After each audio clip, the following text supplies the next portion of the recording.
اعوذ بالله من الشیطان الرجیم. بسم الله الرحمن الرحیم.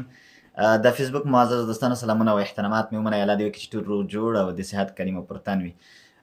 ملګرو، نننۍ کومه موضوع چې موږ ټاکلې هغه د نون ساکن او تنوین حکمونه دي، یعنی احکام نون ساکن او تنوین. در حالی کې چې نون ساکن که موږ وایو چې د نون ساکن حکمونه دا به کفایت په دې وکړي چې تنوین کې خپله نون ساکن شته. تنوین ته ځکه تنوین وایي چې په هغې کې یو نون ساکن پټ دی، ځکه کله چې موږ فتحتین او کسرتین او ضمتین وایو یعنی دا ټولو ته تنوین وایي، یعنی دوه زورونه، دوه زیرونه، دوه پیشونه وي. دې ته په تجویدي اصطلاح کې دې ته تنوین ویل کېږي. تنوین ما درته ویلي وو چې تنوین ځکه ورته ویل کېږي چې په دې کې یو نون ساکنه پټ دی. نو مطلب دا که زه چېرته فقط دا مو وایمه چې د نون ساکن حکمونه یا د ساکن نون حکمونه، نو تاسې باید اتومات پوه شئ چې تنوین هم په نون ساکن کې راځي، ځکه چې په هغې ذات کې البته د هغې په ترکیب او تشکیل کې نون ساکن شته، خو هغه پټ دی. انشاءالله په دغه مواردو باندې به هم خبرې کوو چې نن درس نسبتاً به ممکن پیچیده سخت وي خو جالب دی. یعنی مطلب دا تاسې چې د نون ساکن حکمونه زده کړه، نو انشاءالله تر ډېر حده پورې تاسې ډېر دقیق او ډېر ښکلی تلاوت به وکړی شئ. د نننی درس موضوع چې شروع شوه ممکن یو څو هفتې وغځېږي، ځکه چې څو موارد دلته موږ څیړو، یعنی په نون ساکن او تنوین کې، ځکه دا کې نون ساکن حکمونه فرق کوي. دې کې مخفا شته، اقلاب دی، اظهار دی، ادغام دی. نو طبعا په دې کې به لږ وخت لګیږي، خو مقصد دا ډېر مهم او اړین درس دی او نسبتا پیچیده خو ډېر نه دی، خو البته خو بیا هم نسبتا سخت دی. نو ملګرو، غوښتنه مې دا ده چې ډېر په غور او دقت سره ورته غوږ شئ چې نن د نون ساکن او تنوین په حکمونو باندې خبرې کوو. دې سره انشاءالله چې تاسې نون ساکن او تنوین زده کړه، تر ډېره حده به ستاسې قرائت ښه شي، ستاسو قرائت کې به حسن پیدا شي، یو ښکلا به پیدا شي انشاءالله العزیز. ملګرو، نن انشاءالله د نون ساکن او تنوین په حکمونو باندې خبرې کوو. دې په خاطر چې بیا ویډیو اوږده نه شي، ځکه نن په اخفا باندې خبرې کوو. نو طبعا ممکن د دې په خاطر چې ویډیو اوږده نه شي، لږ د درس حجم زیات دی، ممکن لږ اوږده شي. نو زه به خپلې خبرې دلته را لنډې کړم، دې تختې تر مخ به بیا انشاءالله باقي خبرې کوو. زه به واړوم کامره تختې ته انشاءالله چې دغه. نو ملګرو، نن به په د نون ساکن او تنوین په احکامو باندې خبرې کول. ډېر انشاءالله چې درس به جالب وي، سخت نه دی او لږ په غور سره وتلیدل. اول زه د خپل څو اصطلاحات چې دلته زه لیکمه دا درته کومه. ما لکه اول لیکمه، خیر ده، بیا لیکمه، دا بیا پکومه د نون ساکن. د نون ساکن یا د ساکن نون صحیح. د نون زه به پښتو ولیکمه، ځکه د نون ساکن اکثره په دري کې لیکه، دري ته ورته شکل لري. د ساکن نون، د ساکن.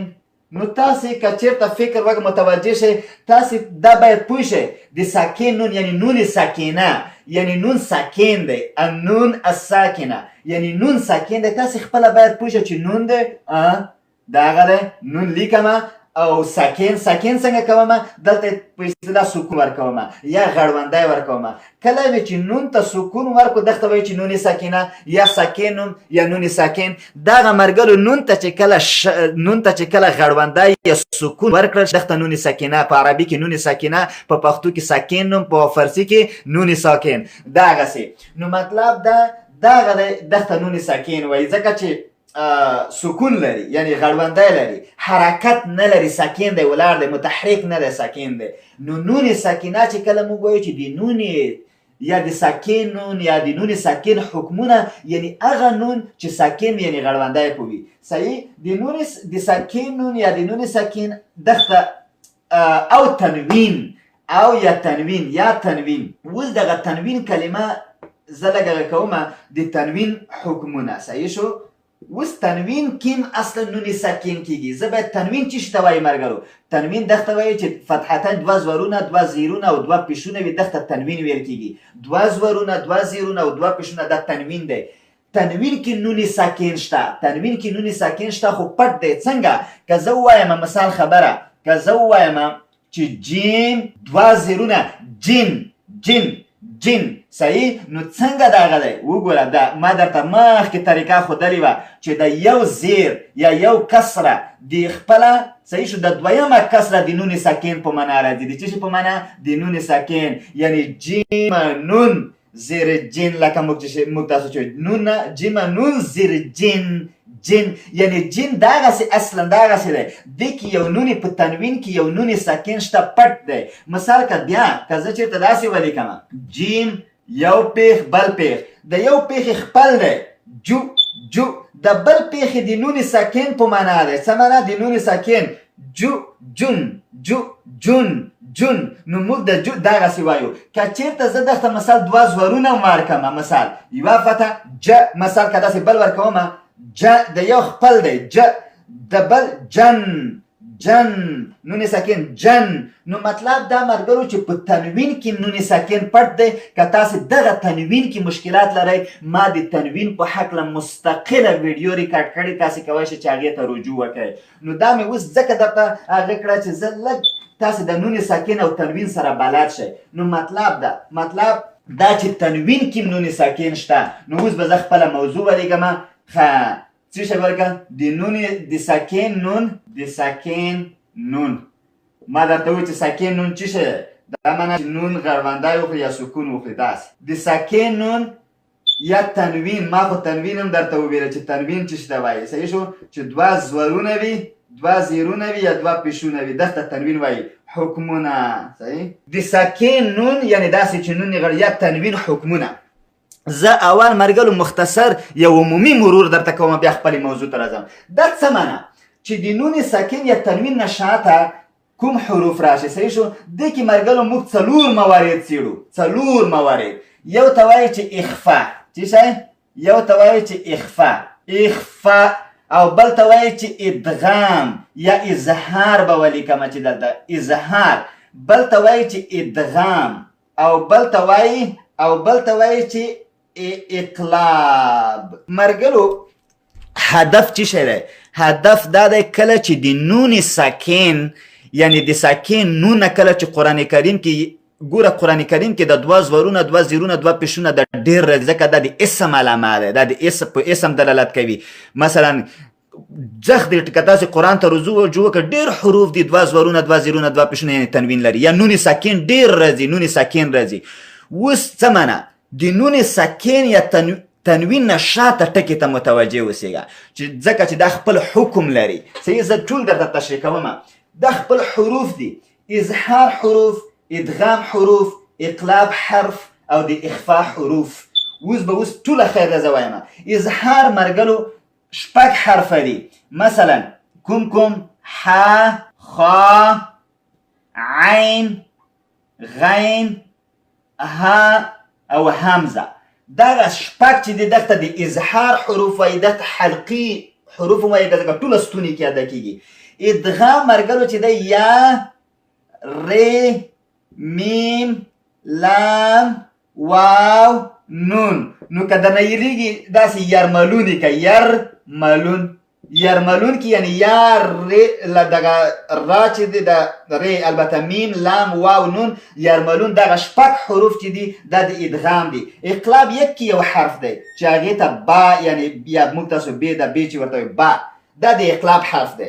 نو مقصد ټول 28 حروف دي. با چې د اقلاب حرف شو یرملون د شپږ حرف د ادغام شو د شپږ حروف د هغه شو د اظهار. نو شپږ 12 یو 14 څو پاتې شو 15. د 15 حروف بقي ټول په اخفا کې راځي. دا ټول د اخفا 15 توري دي. صحیح د بقي 15 ټول د اخفا دي. زه اخفا نه وایم تاسې باید خپله پوه شئ. مثال الف خو همیشه ساکن دی الف نه. با چې د اقلاب کې راځي تا مثال صحیح تا لکه دا ثا جیم او ح خ دلته دی په اظهار کې دا نه دی. او دال صحیح دال مثلا زال صحیح. را دلته د ادغام حرف دی.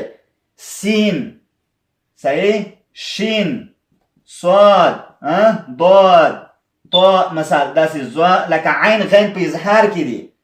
صحیح دی دا نه دی. قاف کاف لام چې دی په ادغام کې دی دا نه دی. میم هم په ادغام کې دی نون هم په ادغام کې واو هم په ادغام کې دی او ها په هغه کې اظهار کې دی او یا چې دی په ادغام کې دی. بس دغه بقي فکر کوم چې 15 به شوي 1 2 3 4 5 6 7 8 9 10 11 12 13 چیرته نوره دا چیرته پټ شوي دي زی لکه زی پټې شوی دی صحیح دی زیم پکې شامله دی او فا د فی پټې شوی دی دا 15 حروف چې دي مرګرو د 15 باقي حروف دا په څه کې راځي اخفا کې خیر دی زه اوس دا لیکمه مشکل نشته نو دې نه مې هدف چې شه دی مرګرو تاسو خفه کېږئ ما چې دا خو درس بیخي سخت شو دا یې څومره شیان ولیکل زه اوس دا خو مقدمتي شکل و چې ما درته ولیکلو خاص مې درته وویلې چې مثلا ساکن نون یا تنوین نه شاته اوس تاسې که شاته د اظهار حروف راشي که نون ساکن یا دوه زرونه دوه پیشونه وي وګوره شاته که دا حروف اظهار کیږي که دا حروف راشي ادغام کیږي که دا با راشي اقلاب کیږي که دا باقي ټول حروف 15 راشي دلته اخفا کیږي نو تاسې به وایئ چې دا څنګه اوس خو تاسو نه پوهېږئ زه اوس چې درته یو دا تشریح کوم بیا به بل وخت اظهار ګورو بیا به ادغام کوو بیا به اقلاب ته نو اوس اخفا نه شروع کوم اوس به مو ذهن خلاص شي تشویش مه کوئ نو زه دغه دی اوس اخفا شروع کوو مرګرو اخفا صحیح شو زه به اوس درته اصلي اخفا نه شروع وکړم چې ښه پرې پوه شه چې دا څه معنی اوس به تاسې انشاءالله هېڅ ستونزه نه وي صحیح دی اوس مرګرو اخفا ته راځو اول صحیح اخفا څه معنی د 15 حروف چې موږ وویلې مرګرو دغه د اظهار د ادغام او د اقلاب د دغو حروفو نه علاوه یعنی سوا باقي ټول 15 حروف اخفا دي اکثریت حروف په د نون ساکن پر اساس باندې اخفا دي اخفا همدغه حروف دي چې دغه 15 لکه مخکې چې تیر شو خیر دی مثال که تاسې بیا هم لکه دغه ځینې خویندې ورونه غواړي چې پوه شي الف همیشه ساکن دی با په اقلاب کې راځي مثلا د تا او سا صحیح جیم ح خ په اظهار کې راځي دال زال را چې دی هغه په ادغام کې دی دغه زی چې دی مثال سین صحیح شین صاد داد تو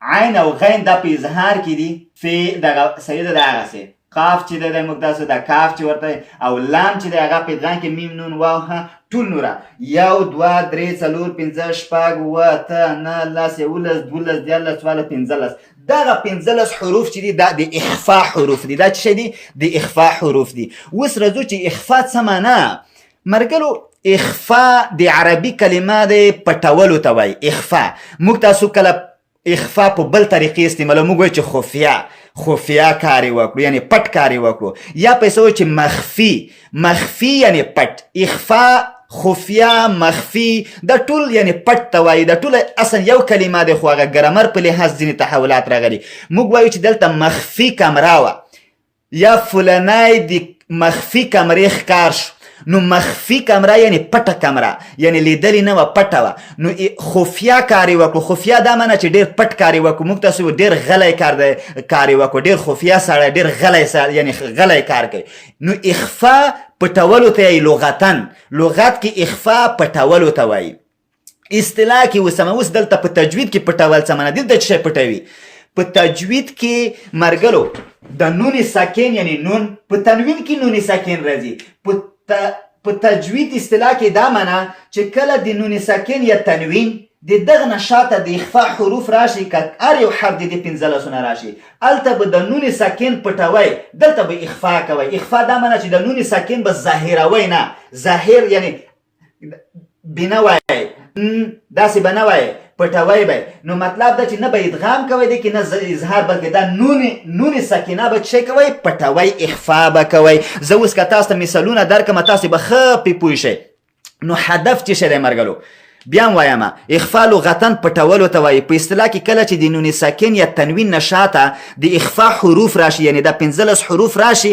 هغلته اخفا کیږي اخفا دا معنی چې نون ساکن پټیږي نون ساکن به واضح نه وایي داسې به نه وایي ان نه نون ساکن ظاهر کړو ان نه بن داسې به نه وایي لکه پټوي نون ساکن به څه کوي پټوي اوس زه تاسو ته مثال درکوم تاسو بیا ښه پې پوهېږئ هېڅ تشویش مه کوئ صحیح شو انشاءالله په دا اوس په دې به تاسې پوه شئ ښه د اخفا حروف مو وپېژندل چې دغه ادغام اظهار او اقلاب حروف ته وپېژه اخفا دی نو مرګرو څه معنی کله چې د نون ساکن یعنی قرآن کریم کې کله مو چې د نون ساکن ولیدو چې نون باندې غړوندی و متوجه دغه الرټ دی دا یو هغه دی کله چې نون ساکن مو قرآن کې ولیدو متوجه بریک ونیسئ وګورئ چې د نون ساکن نه شاته حرف څه شی دی؟ د 23 حروفو کې کوم دی؟ مثال زمان چې جیم دی، جیم د اخفا حرف دی، بس دلته د نون پټ د نون چې شي کا پټ کا. که تاسو تنوین هم ولیدو کنه، تنوین دا معنی چې دوه زورونه خو تنوین کې اخر کې نون ساکنه دی کنه، تنوین کې نون ساکن دی. کله چې تنوین دوه زورونه دوه پیشونه مون ولیدل داسې چې شنو لکه بن بن بن داسې چې وو، نو بیا متوجه شاته حرف ته ګوره چې شي مثال سین راغلی، سین حرف د اخفا دی، دلته اخفا کېږي د نون ساکن، بن د نون ساکن، بن د نون ساکن، بن دغه نون ساکن به پټوي. اوس درته یادوم چې څنګه به پټوي. اوس به په دې باندې خبرې کوو. صحیح شو؟ زه اوس تاسو ته که قرآن کریم نه یو مثال ولیکمه، اوس به تاسې وایئ. اوس مثال زه وایم انزله. صحیح؟ مثال د انزله دا کلمه ما ولیکله، قرآن کې شته. وګورئ مرګلو، نون ساکن راغلی. ما درته وویلې چې کله قرآن کریم کې نون ساکن یا تنوین راغلی متوجه ځکه نون ساکن خپل حکم لري. اوس وګورئ چې حکم دلته څه شی دی د نون ساکن؟ نون ساکن یا دلته نون ساکن راغلی متوجه. نون ساکن چې راغلی و شاته حرف ته پسې وګوره، شاته څه دی؟ زی دی. زی د څه شي حرف دی؟ زی د اخفا حرف دی. پس دلته څه کېږي؟ اخفا کېږي. نو تاسې به د اخفا څه معنی؟ د نون ساکن به پټوئ. داسې به نه وایئ چې انزله نه، انزله تا نون ظاهر کړو. انزله هر څوک پوهېږي چې نون یې وویلې. انزله داسې به نه وایې، دلته اخفا کېږي، تا اظهار وکړو. ظاهروه ما چې ظاهر نون دې ظاهر کو، تا اظهار وکړو. نون پټ کا، اخفا وکړه، یعنی نون پټ کا. څنګه پټ کما؟ انزله نو د نون لږ وغځوه او دغسې کا پټې کا. داسې ما وایه چې انزله که انزله دی ووی تا نون ظاهر کو، تا اظهار وکړو، اخفا دی ونه کړه. نو څنګه وکړه؟ نون پټ کا. انزله. صحیح شو؟ ښه. مثال که من قبلک ته راشمه، من قبلک نون ساکن راغلو، نون ساکن شاته حرف ته متوجه. که زه وایم چې قبلک، صحیح شو؟ مثال یا دلته دغه ورکړم، قبلک شاته د نون ساکن راغلو متوجه. نون ساکن خپل حکم لري، شاته قاف دی، قاف د اخفا حرف دی. کله چې شو دلته اخفا کېږي، د نون پټ کا، دلته اخفا وکړه. څه معنا؟ د نون پټ کا. من قبلک به نه وایې. که تا ووایې چې من قبلک، دا تا معنا چې اظهار وکړو، نون دې ظاهر کړو. وایه من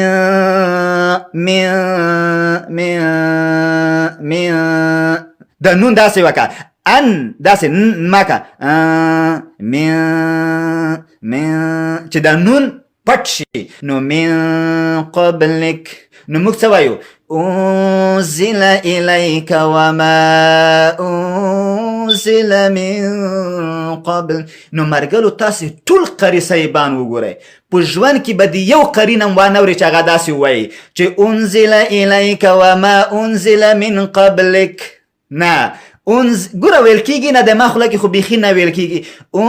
لکه داسې انزل الیک وما انزل، نه وبخښئ ما نه بیا اخفا وشوه ځکه زه بلد یم په اخفا باندې درنه کېږي. انزل الیک وما انزل من قبلک، داسې چا نه دی ویلي. ټول څنګه قري صاحبان وایي انزل الیک وما انزل من قبلک، انزل من قبل، دغسې من داسې وږدوي ځکه چې دلته اخفا کېږي. څه شی کېږي؟ اخفا. نو تاسې دغه وجه ده چې نون ساکن دی، نون ساکن شاته د اخفا حرف راغلی دی، نو دلته باید د نون ساکن پټ شي، یعنی اخفا وشي. صحیح شو؟ قرآن کریم مرګلو دی تاسو ډیر تلاوت ښکلی کوي. صحیح شو؟ ډیر تلاوت تاسو دا ښکلی کوی چې اخفا به کوئ. چېرته چې اخفا وي، اخفا به کوئ. داسې به نه کوئ چې تاسې اوس انذرتهم ام لم تنذرهم لا یؤمنون، دغه به تاسې طبعا اورېدلی وي، دغه اولنی رکوع. اوس ځکه هغه ولیکه مثلا انذرتهم. صحیح شو؟ که تاسې قرآن کریم ته وګورئ انذرتهم، صحیح؟ مثال که زه اوس انذرتهم، صحیح؟ ما هدف دا ده چې نون ساکن راغلو متوجه. نون ساکن په د ټوله کلمه کې نون ساکن شته، انذرتهم. نو چې نون ساکن راغلو شاته حرف ته ګوره، شاته حرف څه دی؟ زال حرف دی، اخفا دی. نو مطلب دا چې دلته نون پټ که اخفا کېږي. نو څنګه به که تنذرهم ووایم، تنذرهم دا به م ووایم تنذرهم بیا نون ساکن د شاته زال راغلی د زال حرف د اخفا دی صحیح شو چې اخفا دی دلته به اخفا کېږي نو څنګه وایي انذرتهم داسې به نه وایي انذرتهم ام لم تنذرهم نه انذرتهم ام لم تنذرهم تنذرهم نو ته به چې داسې به نه وایي چې تنذرهم که تون دې ووایي نون دې ظاهر کړو نون به ظاهروي نه تنذرهم انذرتهم ام لم تنذرهم دغسې لا خلاصې به وایي لا یؤمنون صحیح شو اوس به زه تاسو ته نوره مثالونه ورکړم قرآن کریم کې انفسهم په نامه تاسې طبعا یو کلمه اورېدلې صحیح انفسهم انفسهم صحیح وګورئ ملګرو په دې کلمې کې بیا نون ساکن دی نون ساکن چې راغلی وي ان تاسې متوجه شاته حرف چی شه دی شاته حرف ته کسه شاته حرف د فیک حرف راغلی فی حرف د اخفا دی صحیح شو اخفا نو دلته به نون پټوي داسې به نه وایي انفسهم که انفسهم دی ووایي تا نون ظاهر کو تا اظهار وکړو ظاهروي به نه اخفا به کوي پټوي به نون څنګه به وایي انفسهم څنګه به وایي انفسهم داسې به نه وایي چې انفسهم د نون به چې پټوي به انفسهم اوس تاسو که موبایل کې مثلا کلرۍ تاسې دا ځای راواړوئ څنګه به مثال زه داسې وما یخدعون الا انفسهم وما یشعرون نو څنګه به وایي ټول قري صیبان هم داسې وایي الا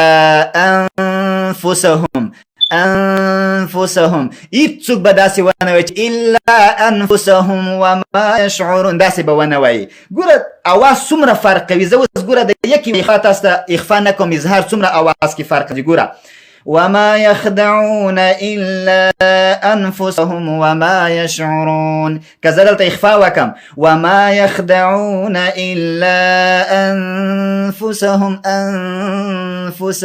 وما يشعرون ثم خخوان دي وكو إلا أنفسهم دا قري سيبان دا مساجدو كي دا آغي كيگي دا دعا خستل كيگي دا إخفاء دير آغي كي وما يخدعون إلا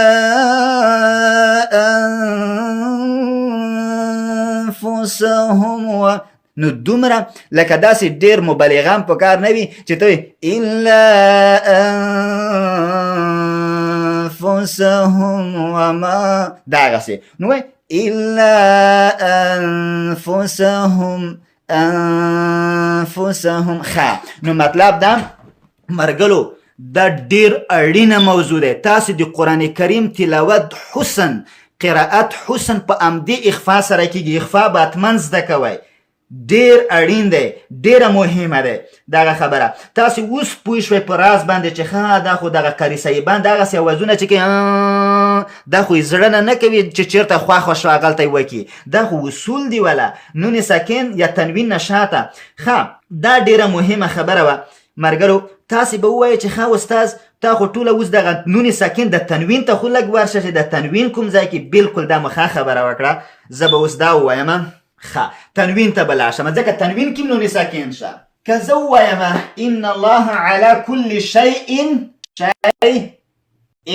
صحیح ان باندې وګورئ مرګرو دوه زیرونه دي یعنې فتحتین کسرتین دی یعنې تنوین دی دوه زیرونه تنوین دی شیئن دا شیئن دیگه یو نون ساکن که فکر راته کې پټ دی نو ځکه ما تنوین هم ویلی دی تنوین په ذات کې خپله نون ساکن دلته شته پټ دی شیئن نو شیئن چې دی صحیح شو شیئن د تنوین کې شیئن موږ چې کله وایو چې تنوین راغلو تنوین نه شاته ګوره قدیر صحیح قدیر شیئن کله چې تنوین هم راشي شاته ګوره کلمه چې شده د حرف چې شده قاف دی قاف حرف د اخفا دی نو مطلب دا چې دا کې به پټ اخفا کوي دلته به اخفا کوي چې شی به پټوي د شیئن د نون ساکن دلته چې شته والی نو څنګه به وایم شیء داسې بنوه چې شیء قدیر شیء قدیر داسې نه اظهار مې وکړو زه به د نون پټومه شیء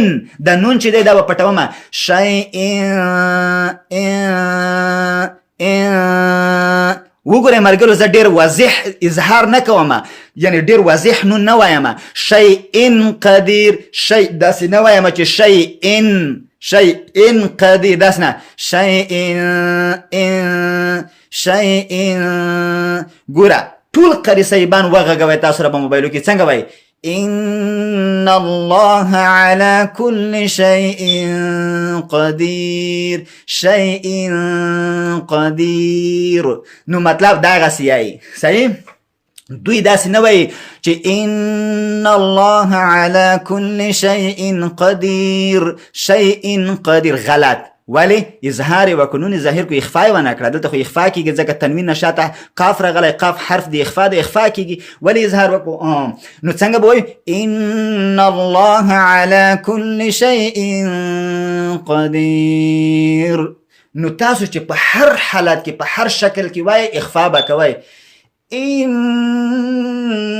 الله على كل شيء قدير نو إن الله على كل شيء قدير چې په هر حالت کې وایي مرګلو تاسو به شي کوي اخفا به کوي ځکه چې تنوین راغلی دی تنوین نشاته حرف قاف دی قاف حرف دی اخفا دی دغلته بالکل چی کیږي اخفا کیږي زما مرګلو عمي فهم لا يرجعون صحیح تاسو به تبا دغه سیم ریدلی وي صحیح عمي د یا باندې دلته ضمتین دی یعنی تنوین دی تنوین نشاته فهم عمي فهم صحیح نو دلته تنوین شو تنوین نشاته دلته حرف چې راغلی فا راغلی پس دلته کیږي اخفا دلته به تاسو اخفا کوئ چې څه کوئ د نون ساکن عمیون د نون ساکن به پټوئ نو څنګه به وایئ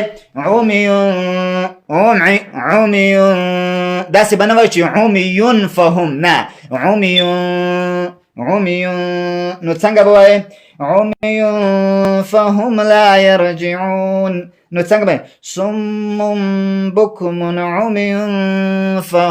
عمیون فهم لا يرجع نو تاسو به دغسې وایئ ولې ځکه تنوین دی تنوین نشاته فا راغلی دی فا حرف د اخفا دی نو دلته اخفا کې اخفا په دا معنه چې د تنوین کې کوم نون ساکن چې دی د نون ساکن پټیږي دا به ظاهر نه وایي صحیح نو وان کنتم مثال که نون ساکن اوس مرګلو تاسې پوه شوئ ان کنتم هیڅ خبره نشه و این ګوره مرګل نون ساکن د متوجه دا یو خبر دی چې کله نون ساکن راغله متوجه یا دوه زورونه دوه زیرونه دوه پیشونه راغله متوجه نون ساکن راغله شاته حرف ته ګوره چې کاف حرف دی اخفا دی دلته اخفا کیږي څنګه به داسې به نه چې ان نه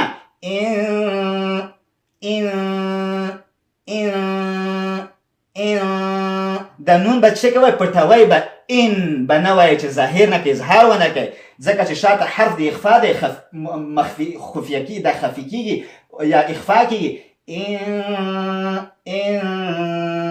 او دلته که فکر بیا نون ساکن راغلی دی نون ساکن شاته متوجه ټکی چې حرف څه دی تا دی تا حرف دی چې دی اخفا دی نو دلته هم کیږي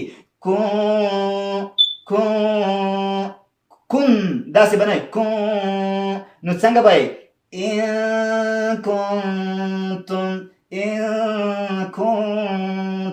نو که ته ووایې چې ان کنتم نه ته اظهار وکړو دواړو کې اخفا کې د اظهار دی وکړو غلط نو په دې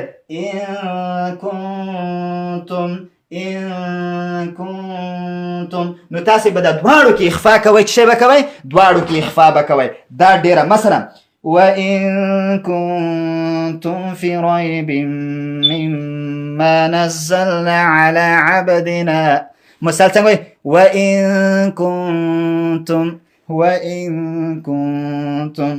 نو څومره مرګلو اسانه ده دا چې د قاری صاحبان خخه وزونه وباسي همدا واجه ده مثال من دون الله إن كنتم صادقين. لكن من دون الله صحیح شو. من دون الله صحیح شو. من نون ساکن دون الله صحیح. دلته دال راغلو صحیح شو. شاته چې دال راغلو نو پوشه دال چې د حرف اخفا ده نو څه شي کیږي؟ اخفا کیږي. مثلا کا الله زوالکم نو دلته اخفا کیږي. من دون الله من دا غنه د دال می هدف ده. مثلا من دون الله إن كنتم صادقين. وګوره درې اخفا راغله په ډیره وړه آیات جوز کې. من دون الله إن كنتم صادقين.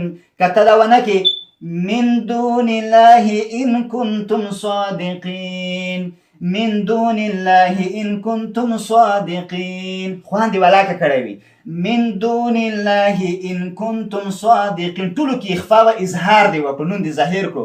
خوان دی ونه کړو. څنګه به وایي؟ من دون الله إن كنتم صادقين. نو څنګه؟ من دون الله إن كنتم صادقين. مرګلو ډیره مهمه ده چې تاسو اخفا سم زده کړئ. اخفا تاسو به اخفا کې یو تعادل ساتئ. اخفا به نه داسې کوئ لکه ادغام به نه کوئ من داسې، او نه به داسې کوئ چې اظهار وکئ من نو دا به څه کوئ؟ تعادل، نه ادغام او اظهار ترمنځ. من دون الله إن كنتم صادقين. نو تاسو به دغسې ډېر مرګلو. اوس تاسو وظیفه څه شوه؟ ستاسو وظیفه دا شوه چې قرآن کریم ته رجوع وکئ. نون سکین او تنوین ته ګورئ، دوه زورونو دوه زیرونو پیشونو ته ګورئ. صحیح شو. 40 لیلة ثم. صحیح شو. مثال ډېر تاسو نون سکین او تنوین دغو حالتونو سره به مخ شئ. زه وایم چې لیلتن. صحیح شو. بیا شاته راغلی ثم. اوس وګورئ تنوین راغلی. تنوین لیلتن تنوین دی. تنوین شاته څه شی دی؟ متوجه. کله چې تنوین و یا نون ساکن، په تنوین کې خپله نون ساکن وجود لري، ځکه چې ما درته ویلي دی چې د یو فتحه خپله د دویم فتحه د نون ساکن په معنا ده. نو مطلب دا چې لیلتن ثم. نو دلته سا راغلی، سا حرف د اخفا دی، نو دلته اخفا کیږي. څنګه؟ لیلتن ثم به نه وایئ، اظهار به نه کوئ. لیلتن ثم لیلتن داسې به نه وایئ. لیلتن ثم نه، لیلتن ثم. نو څنګه به وایئ؟ لیلتن. تاسې به د نون پټوئ، ځکه اخفا به کوئ. که لیلتن مو ووی تاسې نون ظاهر کړو، اظهار مو وکړو، دا کار به نه کوئ، ځکه دلته شاته د تنوین نه حرف د اخفا دی، اخفا کېږي نه اظهار. د اظهار حرف نه دی راغلی. نو موږ وایو څنګه به وایو؟ وَإِذْ وَعَدْنَا مُوسَى 40 لَيْلَةً ثُمَّ اتَّخَذْتُمْ. دغسې. نو تاسې لیلة ثم دغسې. نو تاسې به دغسې مرګرو ښه ښکلی تلاوت کوئ. نوره اخفا به په اخفا کوئ، اقلاب اظهار ادغام تر اوسه نه دی ویلی. نو تاسو به هغې ته متوجه کیږئ. دغه اخري سپارو کې خو بیخي ځای په ځای دغسې اخفا، اقلاب او اظهار او ادغام کیږي، نو هغې ته به ډېر متوجه اوسیږئ. نو مرګلو خدای دې وکړي چې په خبره سره پوه شوي وو. که څه پوښتنه وي زه مو په خدمت کې یم، پوښتنه وکئ. که نو اوس چې دې په خاطر چې د درس خلاصه کړمه مرګلو، نو تاسې به قرآن کریم کې څه شي ته کس وایئ؟ قرآن کریم کې نون ساکن وګوره. نون ساکن شته چې نون ساکن چېرته و متوجه؟ شاته حرف. که اخفا راغلی و طبعا به دلته اخفا کوي. مثال که دلته مثال ان نون ساکن دلته ګوره. مثال که سین راغلی و، مثال یا تی راغلی و یا سی راغلی و، دغه اخفا ټول حروف چې دي. مثال که جیم و، که دال و، که زال و، مثلا که زا و او داسې پسې ځه د ټول چې د نون ساکن دغه شی شاته راشي د نون پټوه. انتم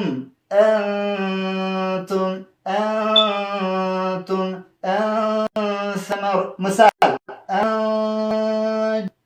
دغسې جمل مثل هر رقم. نو تاسې په ټولو حالتونو کې دلته چې کله د شاته اخفا حروف راځي ده، یا مثلا ګوره تنوین وي. تنوین ګوره ما بیا درته وایم، بار مې درته وي چې تنوین دته وایي چې 2 زورونه 2 زیرونه 2 پیشونه راغلي وي.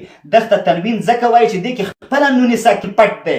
که زه وایم چې بن وګوره نون ساکن، بین نون ساکن، بن نون ساکن، ټولو نه نون ساکن اواز راوځي. نو بن که چېرته و چېرته تا وه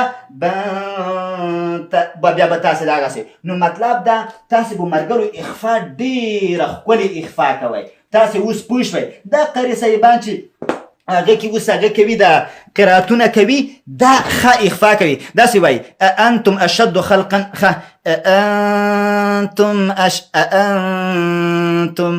انتم. اوس مرګلو که زه چېرته اخفا کېږي او اخفا ونه کړمه، ولو که تاسو حافظ د قرآن نه وای، ما باید اتومات ونیسئ. وایي چې ولې دغلته خو باید په کار وه چې اخفا وشي، تا اخفا ونه کړه. نو داسې دومره باید اوس دغه شیان زده کړي وي. صحیح؟ ښه. نو تاسو که زه داسې ووایم، مثال خبره زه وایم ثم تولیتم الا قلیلا منکم وانتم معرضون. وانتم ته ووایه چې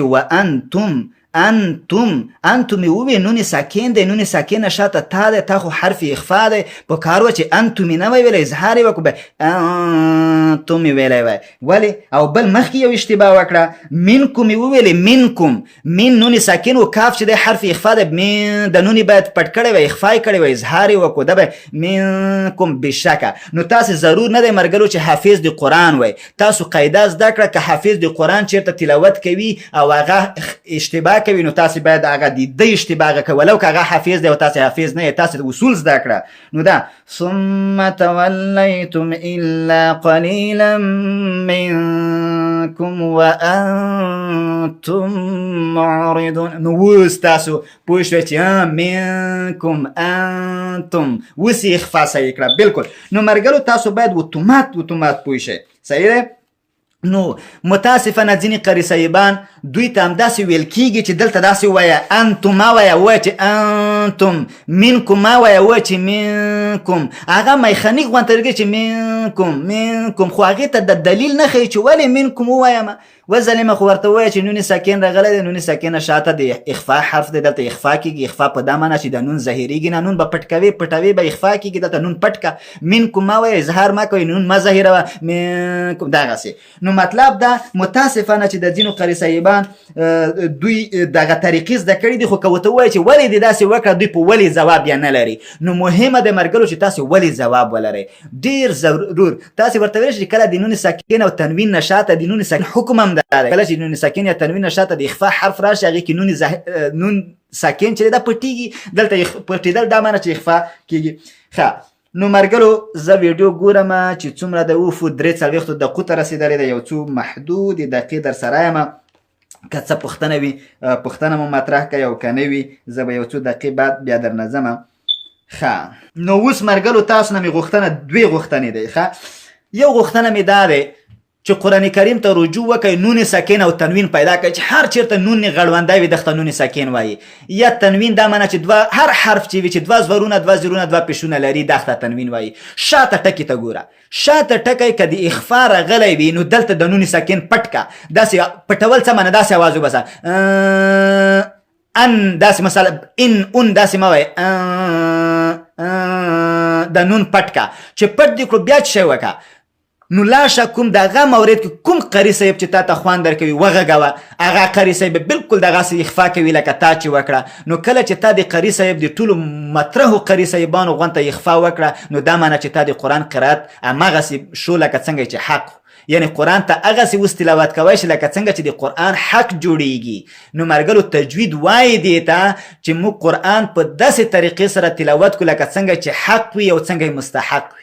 صحیح دی؟ نو همدې دپاره نو ځکه اوس ووایم وبنینا فوقکم سبعا شدادا. سبعا عین باندې تنوین دی، 2 زورونه دي، شاته شداده شین راغله، شین حرف اخفا دی، سبعا شداده. نو څه وکړئ اخفا وایم وبنینا فوقکم سبعا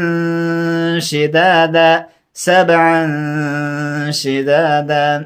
نو مرګلو نو تاسې به داسې نه وایئ وبنینا فوقکم سبعا شدادا سبعا شدادا غلط کار اخفا مو ونه کړئ اظهار مو وکړو دلته اخفا په کار وه نو څنګه به وایئ وبنینا فوقکم سبعا شدادا څنګه به وایو سبعا عین باندې څه دي فتحتین دي سبعا نو ځکه چې شداده مثلا شین دی شین حرف اخفا دی نو څنګه به وایم سبعا سبعا سبعا وبنينا فوقكم سبعا شدادا سبعا شدادا قالوا وبنينا فوقكم سبعا سبعا خداغسي نو مرګلو هدف دا دی چې اوس تاسو دقیقه اخفا باید وکړئ انشاء چې ادغام هم وکړو اظهار هم وکړو او اقلاب هم وکړو تاسې په قرائت کې به دومره ښایست را پیدا شي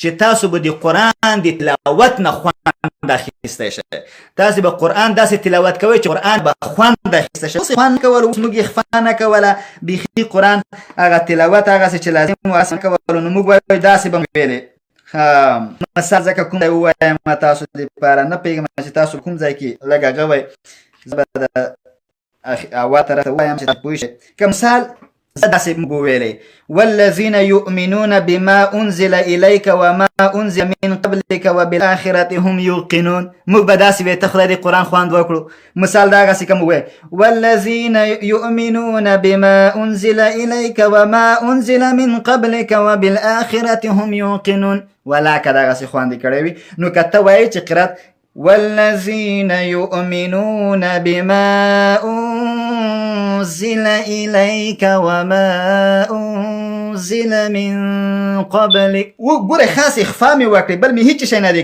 کړی والذین یؤمنون بما دا ټوله اخفا ده انزل الیک وما انزل من قبلک د قری صاحبانې ځینې بیخي داسې اخفا دوی ته بهترین چانس په غاړه لاس ورغلی وي چې وړه آیتونه کم ووایي خو ولې وخت ډېر ونیسي هغه څنګه کوي هغه داسې کوي هغه ډېر اوازونه چې کوي د فتحو ته بتلري وایي څنګه وایم والذین یؤمنون بما انزل الیک وما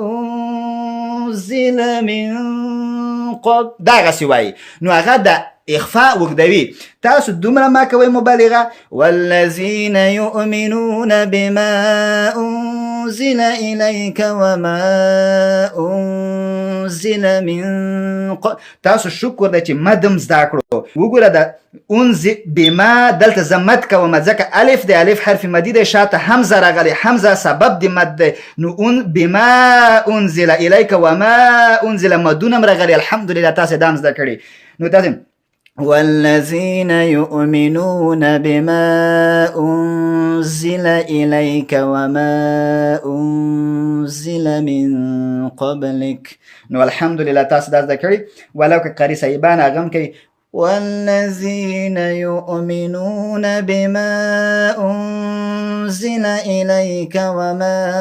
انزل من قبل خو تاسې یوازینی شی چې کوئ داسې به نه وایئ والذین یؤمنون بما انزل الیک وما انزل من قبلک ولو که په هغه اواز مې وویلې خو دلته مې اخفا ونه کړه خوند یې ونه کړو نو مرګلو هدف مې دا ده چې اخفا به سمه کوئ انشاءالله راتلونکي درس کې به موږ په یا اظهار یا ادغام یا اقلاب خو طبعا اقلاب نه خو یا به اظهار ادغام کې به یو انتخابوو په هغې باندې به خبرې کوو نو مرګلو چې څه پوښتنه نشته تر بعدي درس چې راتلونکي دوشنبه د افغانستان په وخت د شپې په 7 بجو بس شروع کېږي تر هغې پورې مو پلوي او متعال خدای سپارمه خفه نه شئ مرګلو که ویډیو لږه اوږده شوه ځکه چې د اخفا ډېره مهمه وه دې کې خاص اخفا موضوع نه وه د نون ساکن سره تاسې بلا شوئ تنوین سره هم بلا شوئ یو تکرار وشو نو تاسې دې سره بلا شوئ انشاءالله العزیز چې آینده کې ادغام اقلاب او اظهار بیا وخت ځکه نه نیسي. تاسې نون ساکن پوه شو چې ښه دغه اوس خو نون ساکن سره تاسې نه بلد وئ چې څنګه تنوین یا نون ساکن نه شاته حرف د اخفا راشي اخفا کېږي. نو اوس تاسې دې سره بلد شوئ که آینده کې زه ادغام وایم فقط حروف محدود دي 15 نه دي 6 دي څومره کم.